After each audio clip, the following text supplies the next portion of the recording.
Now, this is where it's tricky, because in the hospital, we tend to have access to a number of strategies to try to increase blood pressure. And intermittently, in our 3-monthly and 6-monthly review, we send them back to GPs.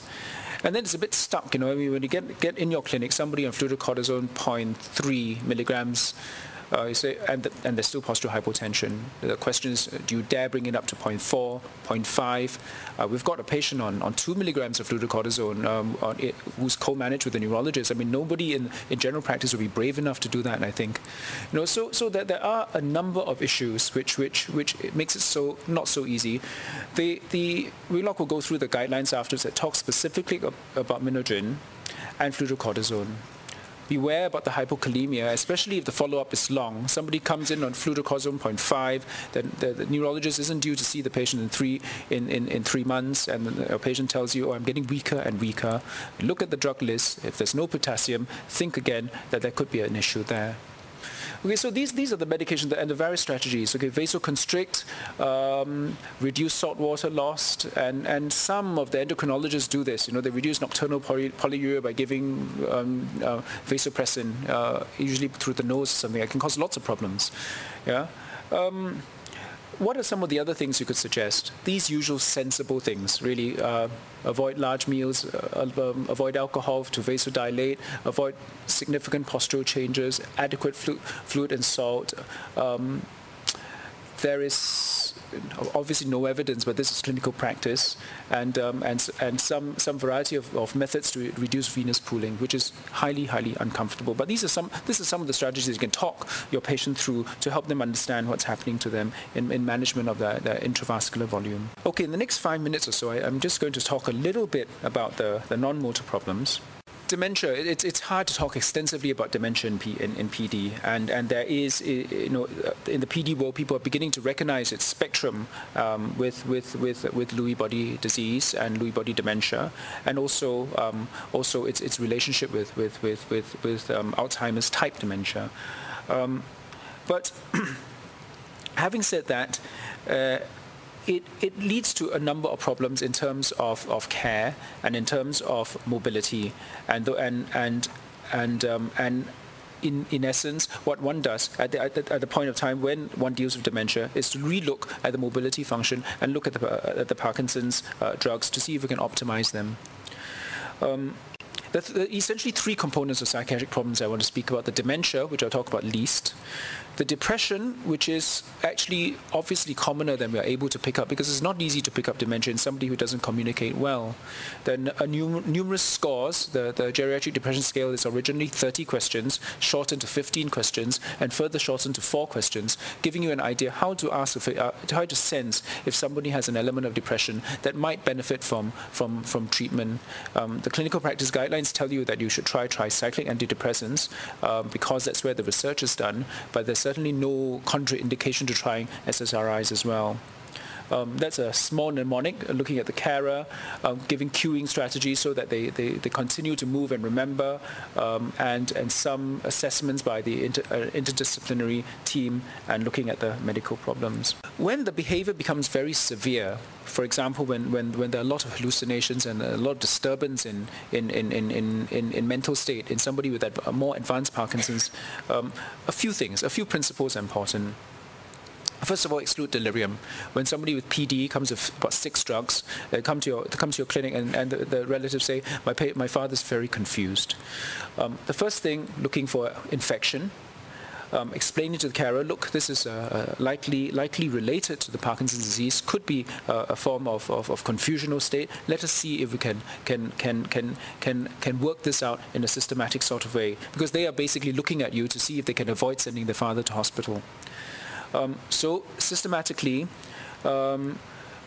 have limit confusion forming situations at home. Adequate lighting, avoiding excessive confused signals to the patient, avoid moving demented patients to different settings, different rooms, different houses, and so on and so forth. Look through the medication, anything new. is the confusion related to the medication? Do you find that after an hour after the medication, your father's becoming confused? And then after that, you look at the various medications that the patient's on and try to reduce them gradually according to what is started most frequently and according to what is most hallucinogenic. I'll run through the list with you in a minute. And then if you have to give an antipsychotic, the clinical practice guidelines tell you that olanzapine, it doesn't mention risperidone, but these two worsen motor function and hence we avoid them. Quetiapine is not as strong an antipsychotic, but that would certainly be the safest of the lot that we have to treat people with PD confusional states. And clonazepine, which is the drug that has the most research done on it, is certainly very unsafe, and most of us would be very uncomfortable using it. So this is what you try. This is basically your grid. That's probably the safest, and that's what you want to start trying to reduce. Anticholinergic drugs like Benzexol, very commonly given for tremor and given in fairly large doses in people with Parkinsonism secondary to this antipsychotic drugs. As they get a bit older, the anticholinergic drugs cause a lot more confusion and all the other things besides. So you work your way down to some of the other drugs like the MOAI inhibitors, the dopamine agonists, and complement inhibitors. Obviously, this is just to explain to the relatives so that they have some information to take back to the neurologist if they're seeing one. But if not, this is a grid to tell you roughly how to guide your patient through their medication, which will be further explained by Wing-Lok in a short while. Now, I'm going to be over time now, but I wonder if you'd bear with me just to cover 2 or 3 other concepts. In advanced Parkinson's disease, this is the home visit arena already. You know, these are your patients that have been with you for a long time, and you're being called to say, "Look, my mum with Parkinson's disease is upstairs.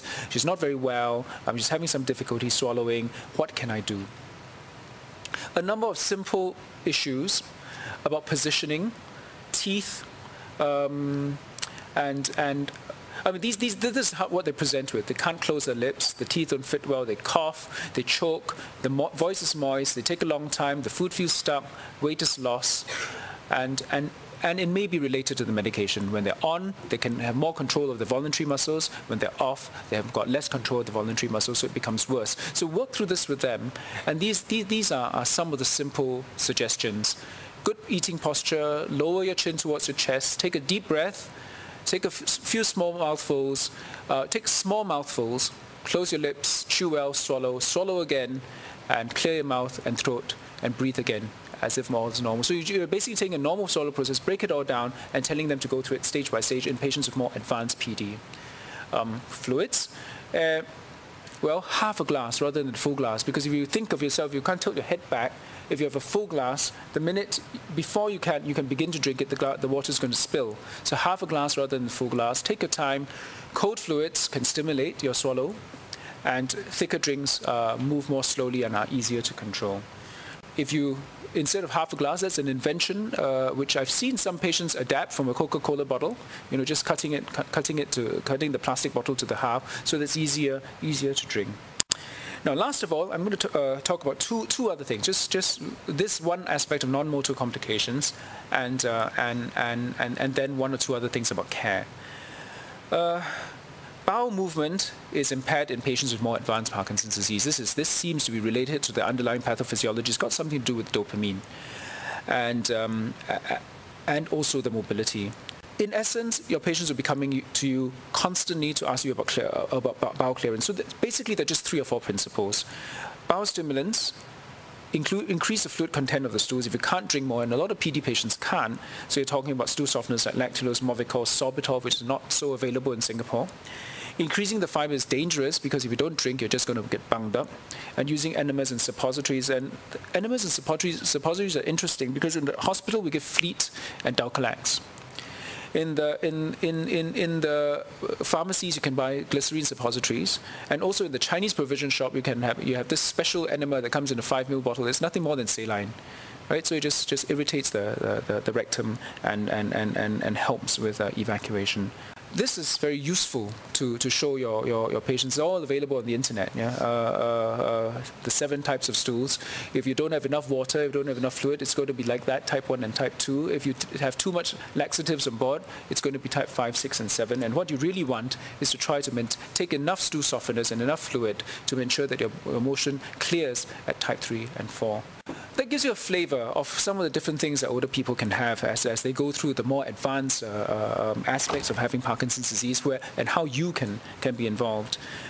In the geriatric clinics, we were a bit obsessive compulsive, and we also have a little bit more time. But we look at the comorbidities. We look at the activities of daily living, like eating, dressing, continence, grooming, transfers, using the bathroom. And instrumental activities, which is markers of a person losing their independence. Can you take a medication on your own? Can you go out shopping on your own? Can you heat up a cup of tea on your own? Can you be left on your own at home?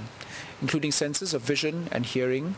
And of course, all the other things we do in geriatrics, looking at cognition, looking at your mobility, looking at continence, and looking at your drugs and your nutrition.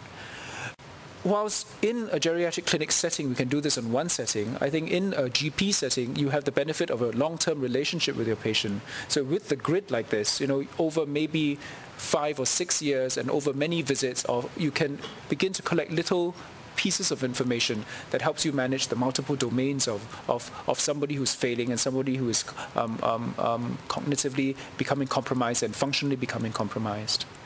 So a lot of our strategies in dealing with somebody with advanced disease, really it's to create the attitude and the encouragement, which is what us as health professionals do. In PD specifically, trying to break down the steps for them as they become more confusing. So avoiding simultaneous tasks and using cues and triggers to encourage them to remain safe and remain independent, breaking up the sequence and various things to prevent falls and nighttime problems.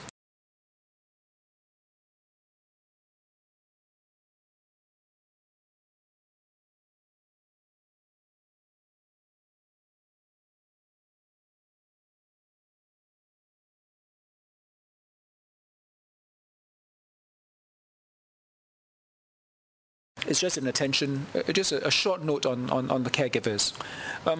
When Parkinson's disease affects a person's independence, it doesn't just affect the person, it affects also the caregivers and the family. It's not just a movement disorder, it's a neuropsychological disorder. It affects a person completely, not just in his movement, and affects the person in his whole being. Caregiving is therefore a fertile ground for persistent stress, especially if it's unpaid. Yeah, and also unanticipated. If it's a surprise that your relative has suddenly become incontinent, it can be very stressful. And the family basically provides everything: nursing, assistance, moral support, everything. So as the physical function goes down, the need for care goes up, and the stress burden for caregivers go up. And all we're saying is that, be wary that there are community resources available to support some of these people. That there's a PD society that offers a lot of support. The PD clinics offer a lot of support in terms of the nurse clinicians and also the institutional access to social workers. And in this situation, I think whilst we're waiting for community case management to develop, it's happening, but it's not going to happen immediately. Find in the hospitals good partners to help you with these patients who are deteriorating. So in summary, in older people, we're looking at making an accurate diagnosis, monitoring response to treatment, especially in the early stages where it is very optimistic. They can continue to have very many years of good function, and eventually to manage the medication side effects and the fluctuations, to encourage the maintenance of mobility and independence, especially when this begins to be compromised. And eventually in advanced disease to find ways of improving the quality of life and to solve the complex problems. And at the end of that, to support the needs of the family and also the caregivers.